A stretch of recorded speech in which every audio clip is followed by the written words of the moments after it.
Good morning, everyone. This is my favorite, you are my favorite people, really. Educators, administrators, decision makers, and how we can best get the bandwidth to the brain, to and from the brains of our students. And it's not just about technology, it's really about love, isn't it? So what I'd like to do today is give you sort of a journey on where did VR come from, this new immersive technology. Because it's not a game, it is very serious in what we can do with this. And you'll find out in this little history that I'm giving you that we were trying to solve some problems. And really the only way we could solve those problems is with developing this new technology. It takes advantage of the way we really work, the way humans really work. So as it turns out, about 3,000 years ago, there was a famous king who said, "Where there is no vision, the people perish." And we're not sure what kind of vision that King Solomon was talking about. But it probably had to do with the ability to see, but also the ability to foresee, hindsight, insight, all of these things. Because we have to be able to see to eventually understand, and then hopefully use that understanding to help us progress in the world. Now, I had this experience with my wife having to do with seeing. Our daughters had grown up, they had graduated from high school, they went off to university about 2,000 miles away from where we live, and we have what is called the empty nest, okay? Now, nobody told us what it was going to be like when the empty nest happened. You know, we weren't equipped for it, and now all of a sudden, nobody came to see us anymore. Telephone didn't ring anymore. You know, it was like somebody had died. Mind you, we adapted fairly quickly from that, but at the time, you know, my wife was being a proactive person she is. She said, well, I have all this spare time, why don't we do something educational? So there's, at the local high school, I was working for the Air Force in Dayton, Ohio, and the local high school has these evening courses, these educational courses, you know, that you can take. And so she was looking through the catalog, and I said, well, just pick one. And she said, well, let's do the sketching class. I said, no, not that one. I don't know how to do that. I don't know how to sketch, and I can draw a straight line with a straight edge. You know, I'm an engineer. I can do that. She said, well, let's try it out. So we went to the store and got our sketch pads, you know, pencils and sketch pads and things like that. I show up at first class, and the teacher standing in front of the class, he said, okay, I want all of you to know that you already know how to sketch. You have that capability in you. It's a latent capability, and what we're going to do is bring that out, because we're going to use this technique pioneered by Ben Edwards, who wrote the book, Drawing from the Right Side of the Brain. And what we're going to do is switch off your left brains and switch on your right brains, and you'll be sketching. About this time, I'm thinking, oh gosh, this is one of those California things. Before long, we're going to be sitting in a full lotus position, listening to sitar music, and these pictures are going to ooze out of our fingertips. But I was there, I had my sketch pad, and what the heck. So she stood in front of the class, she said, okay, what I want you to do first is sketch me. Now, I hadn't tried to do this since I was, 10 years old, because I knew I wasn't any good at doing it. So she stood there, and this is the sketch I made. Now, I didn't think it was too bad, considering I'm an older guy now, and so anyhow, after this, we did these curious things. To me, it didn't look like anything having to do with sketching. You know, we'd sketch wadded up pieces of paper, and we would, sketch with our eyes closed, and we would do all these kinds of weird things. One day, she gave me a photograph. And she said, okay, sketch this photograph. And I sketched the photograph, and I looked at my sketch, and it was bad. I could have predicted that. It was going to be bad. Then she said, well, take that photograph and turn it upside down. Now sketch it. I sketched the photograph upside down, turned my drawing right side up. It was pretty good. What's going on here? So we'd go through these exercises, about a couple hours, one time a week. And then about 4 weeks or 5 weeks went around, and the instructor said, okay, here, Tom, here's a photograph of this little boy. I want you to sketch right side up to begin with. Now, this is a sketch I made. Now, if you told me that I had the capability of doing that first class, I would say, nonsense. I do not have that. I don't have that skill. I don't have that talent. So really that teacher was correct the first class. I did know how to sketch all along. What I didn't know how to do was to see. So my job at the time was building fighter cockpits. Basically, we were pushing the edge of how in the world do we put a single crew member. Here we have this machine which has a lot of energy in it. And you're trying to manipulate that energy in one way or the other, and you have this single person who's operating it. And the place where this person goes is this cockpit and interfaces in this workstation system. And then, of course, this is sort of what it looks like. You know, we have 300 switches, 75 displays, 11 switches on the control stick, and 9 switches on the throttle, and you're flying twice the speed of sound, pulling G's at the boundaries of consciousness, and these kinds of issues. So we said the only way we're going to solve that problem is go back to the basics and figure out how people work. So I spent $1 million, about $1.5 million of taxpayers' money trying to figure out how humans work. We hired 100 of the world's authorities in human perception and performance to see how do we map that? How do we map the perceptual and psychomotor capability of humans? And we came back with this solution. It's going to be really easy. People are three-dimensional. We see and hear and touch in 3 dimensions. Anytime we deviate from that, we sort of have to learn new things. We're also different. Everybody has different shapes and sizes, different ways of doing things. And we can't expect everything to be the same. So it was clear that we just flat don't have enough space in cockpits to put in all the instruments we need to have there. And so how are we going to address that issue? And this is when we started playing around with virtuality. You have things that you interact with that are atoms, and you have things that you interact with bits. What you see, of course, are the atoms are sort of on the top, and the bits are on the bottom. So you see this virtual image, which is the mirror image, which appears to be there, but isn't really there.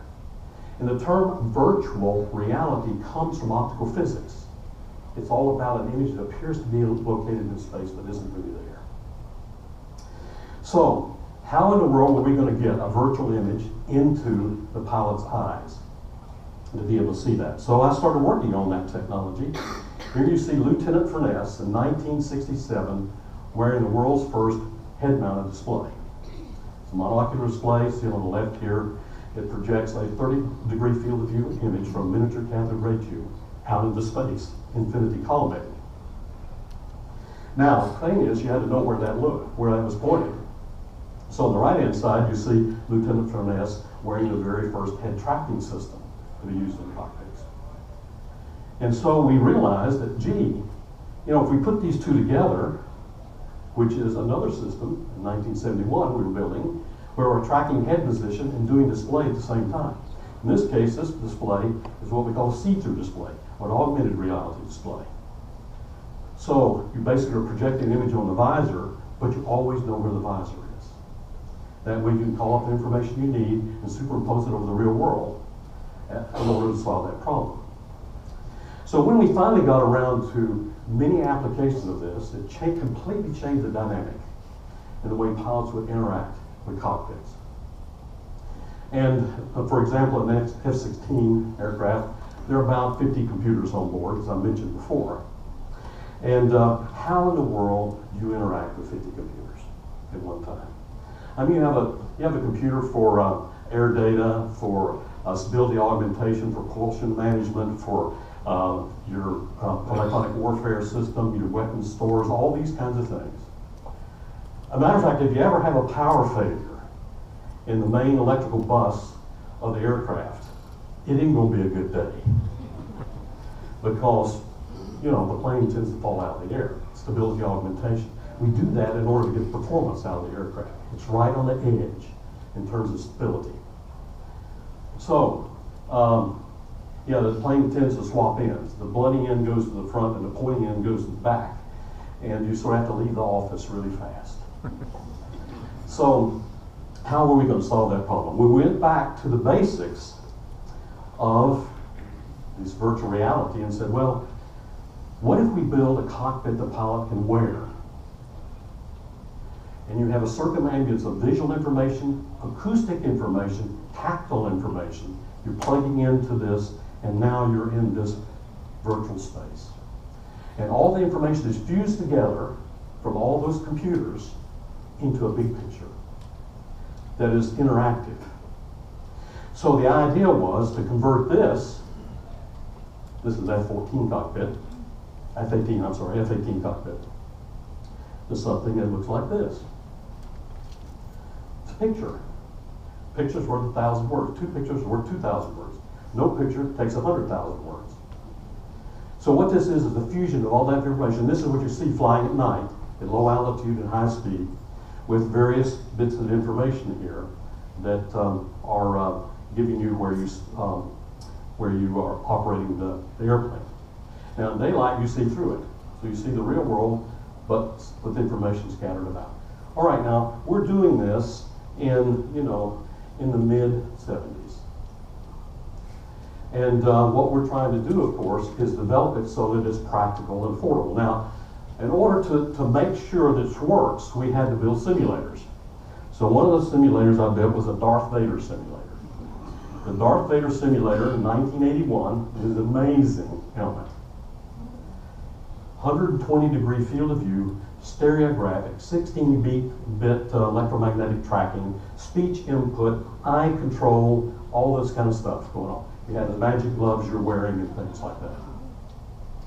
Okay, and then what we would do is test these concepts with fighter pilots to find out how it works. Let me show you a little video that was made by Nova about our work. And inside what must be the zingest helmet ever devised, this is what the pilot sees. Like some fantastic arcade game of the future, the pilot flies through a world that the computers devised for him, based upon the known characteristics of the F-15 and its potential adversaries.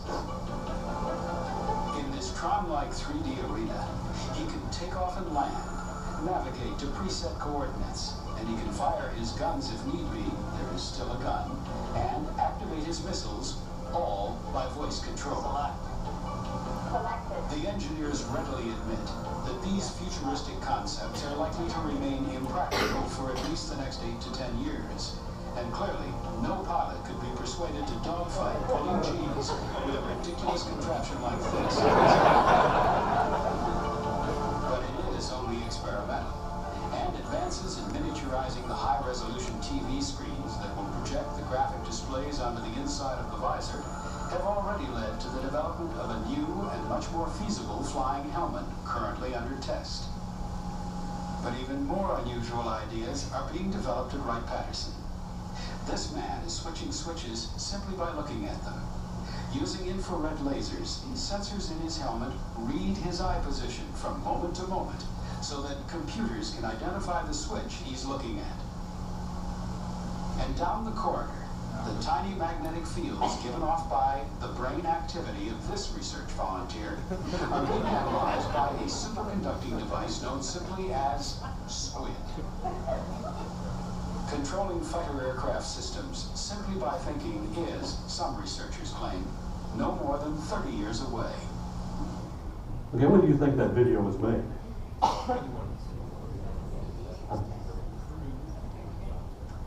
It was made in 1987. Okay, and 30 years gone by, right? Well, guess what? There's the F-35 aircraft, Joint Strike Fighter. You see the helmet that the pilot wears, the Joint Strike Fighter? It's happening. But it took us many years to get there. A lot of pain and tribulation and understanding some of the fundamentals of how this all works. This is all background for what we know today as virtual reality. We know a lot about it. Okay, so in 1989, I decided to beat my sword into a plowshare and become an academic. Now, there's an interesting story how that transition took place. Because what happened was a general called me from the Pentagon and said, you know, we need some positive publicity. The Defense Appropriation Bill is coming up, and it just come out and news that the Army was spending $500 for hammers, the Navy was spending $800 for toilet seats, and we're going to get hammered by Congress and public outcry and things like that. And they said, you know, could you do a press release on that work you're doing on this virtual cockpit stuff? And I said, but it's classified. And they said, declassified. And so I did. I wrote a press release, and the CBS Evening News shows up in my lab with a film crew, spends 2 days taping things. I have tape over a lot of instruments and things like that. But anyhow, I end up on the CBS Evening News, Dan Rather's crowd. And after that, then CNN had to come, and then ABC and NBC, and then BBC, Australian television. The science editor of the New York Times comes in and spends the day with me. Then we're on the front cover of U.S. News and World Report. I'm writing articles for Popular Mechanics magazine. I wasn't in R&D anymore. I was in the show business. But what happened as a result of that, I started getting phone calls. I don't know where they tracked me down, but this mother called me and said, my child has cerebral palsy. Is there anything you can do with that technology to help my child? A surgeon called me and said, I'm a thoracic surgeon. I'm trying to do a graft in the aorta. And I'm up to my patient elbows, trying to find my way around inside this patient. In my navigation system, my map is actually a CT scan on a light box on the wall. Is there any way you could put my eyes, sort of put the map inside the patient? Other surgeons said, one surgeon said, I'm going to be inside the patient looking out, do a minimally invasive surgical procedure. Firefighting companies were calling and said, you know, we have this real problem with firefighters. They're going to buildings, they don't know where the fire is, they're filled with smoke, they don't know if there are people in there, they don't know where the other firefighters are, and the fire chief who's directing all of this is outside the building with a radio and doesn't know anything. Is there a way that you can use that technology to help them? And I was getting 3 or 4 phone calls a week about this, and my answer to all of them was, yeah, you could do that. Matter of fact, that'd be easy to do compared to what I'm trying to do. And I realized at that time we were onto something really big. This is transformative in terms of being able to get bandwidth to and from the brain and building this capability that did indeed take advantage of all the receptors. Immersion that you never forget it. You remember I showed you the Darth Vader helmet? When we switched that on for the first time, this picture went from, from zero, and it just sort of took your breath away. This huge picture. Usually it's sort of like having an IMAX theater on your head. And we said, gosh, this is incredibly powerful. What is it causing it to be so powerful? We knew that it would be, but we didn't know why and exactly how powerful it would be. So we started doing studies. This was in my cockpit simulators at Wright-Patterson. We started electronically masking the picture. So we'd go from 30 degrees picture, 30, 40, 50, 60, all the way out to 120 degrees. And we found out that around 80 degrees, something happened. It's like a switch went off in your head. And somebody reached out for the picture and pulled you inside. And now you weren't looking at a scene anymore. You were in a place. So what virtual reality does, if it's done well, is puts a place inside of you. And you never forget a place. It's like the difference between looking at a brochure or watching a TV program about Disneyland versus going to Disneyland. You never forget going to Disneyland. And so that's the power of the technology. It's writing on the brain with permanent ink. And I'm going to give you examples of that. Okay, how does this all apply to education? I've been asked this question a lot. how does it really apply? Does it apply? Is it practical, affordable, all those kind of things? Let me give you some case studies. Starting back in really the early days at the HIT Lab in 91, 92 time period, we were asked by the Pacific Science Center if we would do a project with them where kids built virtual worlds. And we thought, really? I mean, they hardly know what it is. How are you going to have 9 to 14-year-old kids build worlds? And they said, well, just give it a try. This is our summer academy, and we have kids who want to do biology and robotics and things like that. Let's do a VR thing. And I said, okay. And so I got one of my PhD students to sort of orchestrate this. We took a bunch of computers down to the Pacific Science Center, and we had this first set of kids show up. There were about 8 to 10 of them in a group, 9 to 14 years old. And we said, okay, you guys are going to build a virtual world. And they said, what? What is that? We sort of explained to them what it was. And they said, oh, we thought it would take them forever, 20 minutes, and they were into it.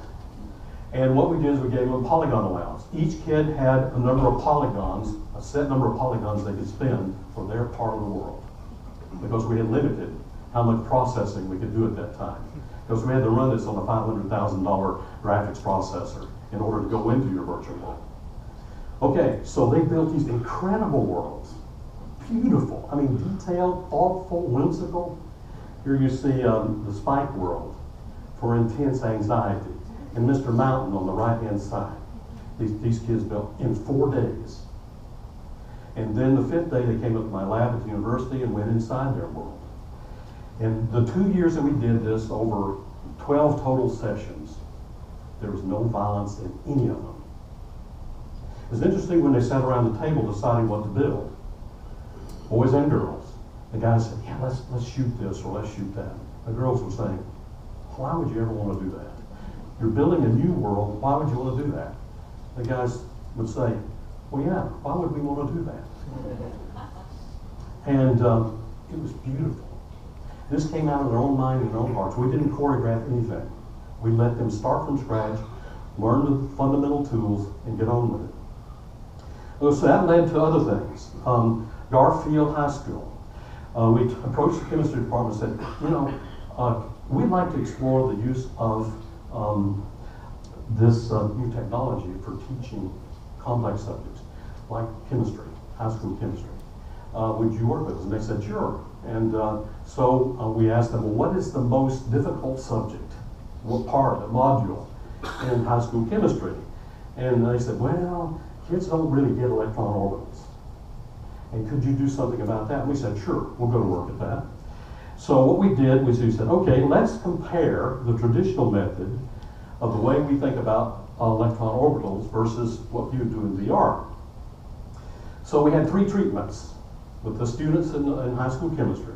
One treatment was with the standard way with a whiteboard and a textbook and the teacher lecturing. The second was a computer-aided instruction that we built, where you can now interact with computer screen and things like that. The third was VR. VR, you went into a world building, an atom building room, and you're shrunk down to the size of an atom, and you're picking out the protons and the neutrons, putting them together to form a nucleus, and then you're taking electrons, giving them a spin and an energy level on this slider, and you're putting them in the shell, orbital shell. And then then you put more atoms, more atomic numbers, higher atomic numbers, and gradually start building compounds. Now, we took these 3 groups, these 3 treatments, and we tested them after this module. And the students that were making A's in chemistry didn't make any difference. They continued to make A's. But the kids who were making D's, C's and D's, caught up with the A students, and they made A's. And then we tested them a year later, and they were better. And what that told us is it's not about whether those kids are dumb or smart. It's the way they learn. And then we were giving them a new way to learn that involved their whole body and the spatialization of this. And we're putting this place inside their head that they never forgot. Now, as a result of all of this, we got approached by the Seattle Southwest Family Services Center to deal with throwaway kids. These were kids that basically had been kicked out of school for whatever, carrying weapons, doing drugs. and they were on the streets. These are tough kids, hardened kids. And this Family Services Center was said, let's do something to try to keep them occupied. We're causing a lot of trouble. So we had, they're 14 years old mainly, and there are about 14 of them. So we said, really, is that in our remit? Is that what a lab at the University of Washington should be doing? And they really put the hex on me, and I said, okay, we'll do this. What are you mainly concerned about with these kids? Well, our metric is that we want to keep them alive 1 year. If they're alive 1 year from now, we will have succeeded in our job. Okay, that's a very clear metric. You can measure that. Well, what else? I mean, what they're mainly concerned, we're mainly concerned about HIV. Because these kids are promiscuous, they're shooting up drugs, and it's really a bad scene. So I said, okay, let's build a simulation of how AIDS works on the body. And we thought about that, or kicking around ideas, and then I said, wait a minute, guys. No, let's not do that. Let's get them to do it. So they came up to the lab that first day. They were going to be doing it down in South Seattle, but they came to the lab that first day. These kids scared the daylights out of me. I mean, I wouldn't want to be in a back alley with them. And they were really hard. And here's one of them here on the left. And so what we did was we taught them about how virtual reality works, and that they're going to build this virtual world about HIV. And here are some doctors you can talk to. Here's some libraries you can go visit. Here's some people who have AIDS you can talk to. Have at it. So every day, weeks and weeks and weeks, they were in that Family Service Center, every one of them, building this virtual world. And what they decided to do is build a simulation of a T4 cell. You become a T4 cell, you go into the body, you're attacked by the AIDS and HIV, and then it bleeds you of your energy. And the only way that you can retain your energy is to go to these different charging stations. One of them is clean needles, the clean needle station. Another one was a bleach station where you can clean needles.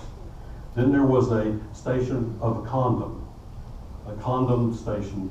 You get charged there, or a zipped up pair of pants for abstinence. They did all of this.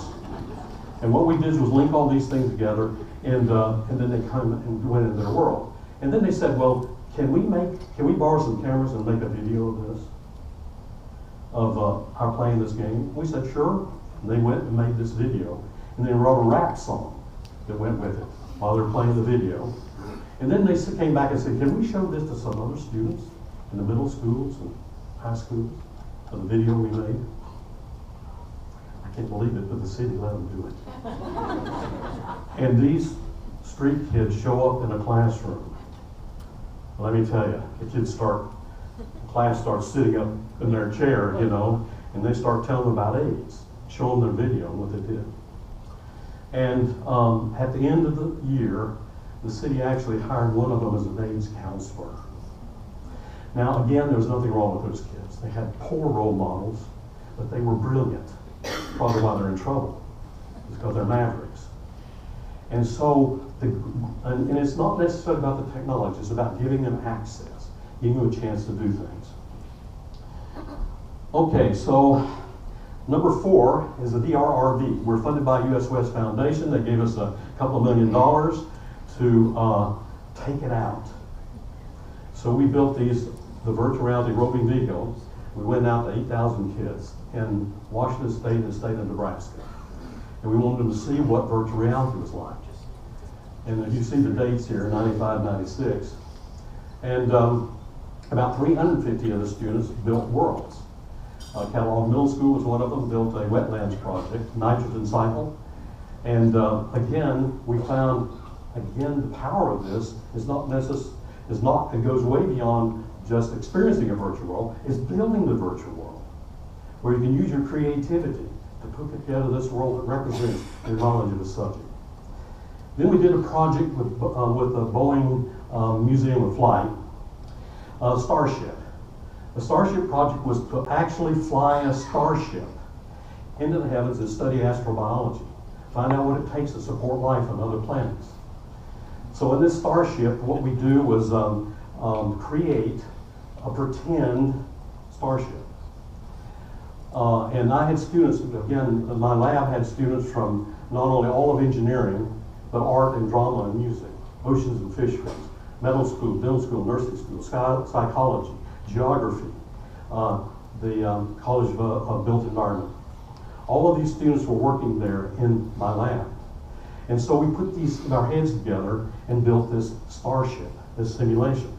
So what you do is you go into a part of the building, Fluke Hall, with a headset on, and you'd walk around this, by the way, a starship. You see all those shuttle bays. There's sort of 3 rows of shuttle bays. Those are all shuttle bays, which you fly out of the starship and go explore things. You can also send out probes to look for life out there in the world. So, so you walk into the shuttle bay and you see this ship, your shuttlecraft. You walk around it. It's not really there, but it appears to be there. It's pretty far out kind of thing. And then what happens is you open the door, and this is what you see inside. Okay? And my drama students, I gave them $200, they went to Boeing Surplus, and they built a set. And this is the set. Now, this is what it really looks like, but this is what they see. Okay? So they sit down to these controls and operate the starship, even though those controls don't exist. They're just putting their hands on the plywood. But then they launch this starship. So they go out to Shuttle Bay. Here's the mothership. The mothership, you found a planet you want to investigate. So let's see if I can get this to run. And so you go into a retro fire mode, and starships probably don't have chemical rockets, but nevertheless, this is you do a retro fire in order to orbit around the planet. Here's the planet, and so you get parked in orbit, and then what you want to do is launch out of the shuttle bay. Here you go out of the shuttle bay, and you're flying this now. You're flying the shuttlecraft. You're flying around the mothership, and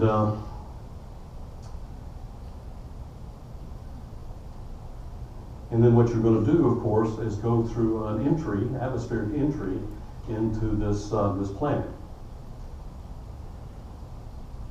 And then you go land on the planet, and you open up the bay door of your shuttlecraft door, and you walk outside and you stand on this planet. And we're using the images from the Mars Sojourner. And you're standing on Mars, looking around. 360. You can walk a little bit, not very far, but you can walk up. Wow, you never forget it. That's one of those experiences you never forget. I'm running out of time, but I wanted to mention a couple other things. We did a case study funded by a National Science Foundation. We had a $3 million grant to look at how we teach complexity. This is in the 97-98 time period. And this is where we built a model of Puget Sound using the atmospheric department bathymetry, fish migration patterns, the terrain models and things like that. Looked at salinity models in the Puget Sound region. We put all these into a simulation where we could put these ways of testing it. The water flow, the salinity and things like that, using a vector metaphor in the water, as well as you could put in this particle advection where you put dye in the water and see how it moves. And then you can manipulate a number of things in terms of tide, the time of day, things like that. And you actually could go into the water and be there. And so we wanted to test the efficacy of our model to find out if it really does represent the world. And we had the Thompson, the University of Washington oceanography ship, that actually let us go there and test to see if our model was correct. But in the end, we gave problems for these students to solve based upon their understanding. And they basically gave a talk to the city fathers of Seattle and King County of where to locate a new sewage treatment plant. Because they were trying to decide where to do that. And these kids explained to them where it should go, based upon all these models and the movement and things like that. These were sixth graders that are doing that. Okay, let me finish with this one, the Robert Eaglestaff Middle School. Robert Eaglestaff Middle School, I'm fast forwarding now to 2018, 17, 18. A lot of stuff in between, by the way. Robert Eaglestaff Middle School is a new middle school, as you probably know, in the North Seattle area. And the principal of the school is really a visionary person, Marty Campbell, Dr. Marty Campbell now. And she invited me in to say, we want to fill this school with VR. But we want to do it sensibly. And I said, well, let's not put it in a classroom to begin with. Let's put it in an after-school program and just see how it would work. So we formed up this engineering club to do this after school. It'd be 2 hours after school, 1 day a week. And we said we'd take in 28 kids to do this. And we had some support from HTC and Intel and University of Washington. I recruited 15 of my students, my engineering students, to help with this. And then we put the kids to work building virtual worlds. Because there really is, we need more educational content. So we decided, let's get the kids to do it. Let's get them to build their own educational content. So let me show you just a little video clip of that. Again, are we getting any sound?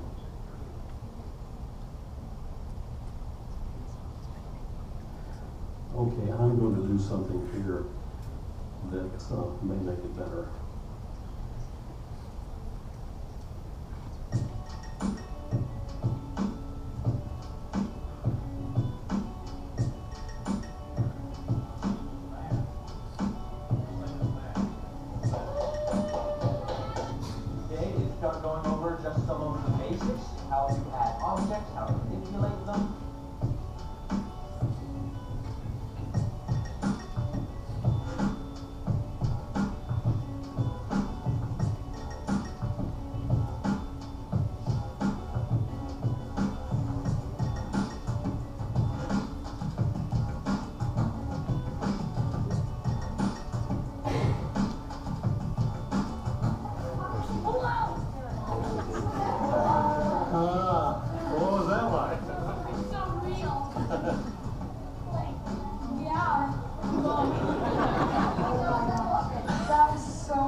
Okay, so I'm going to finish there.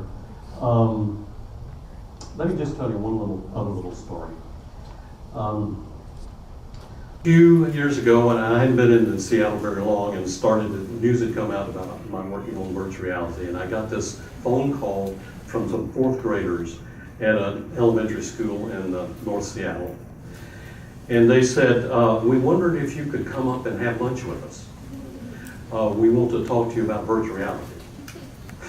Okay, I said, well, sure, I'll be happy to do that. So I show up in this school, and they're in the cafeteria. We're going to have lunch, and a big round table, and all the students surrounding.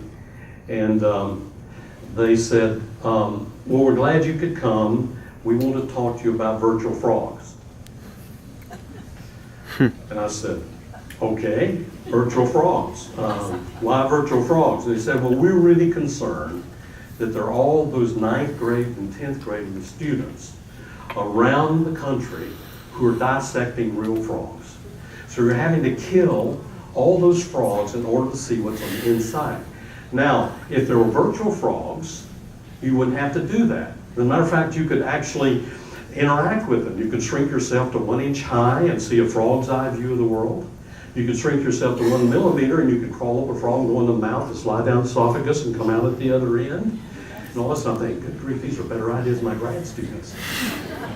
And I said, well, yeah, you could do all of that. But, you know, someone has to build the models for that. Well, who's going to do that?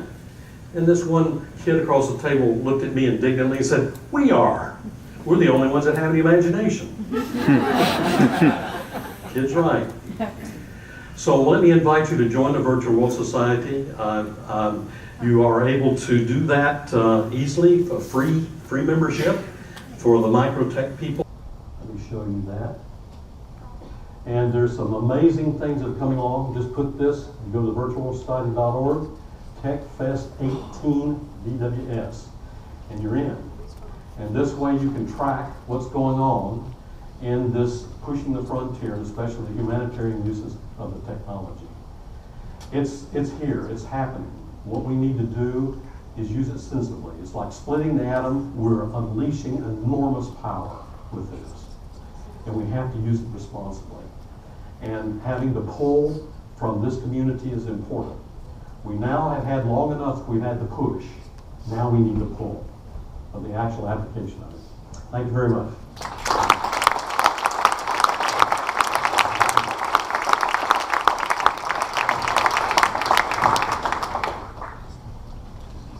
Thank you, Tom. Tom will be in one of the breakout sessions when we have those. It'll be the very first breakout session at 10:30. Right now, we encourage you to go to our vendor exhibition hall and meet with all of our world-class vendors that have partnered with us in this event. And our breakout sessions will begin at 10:30.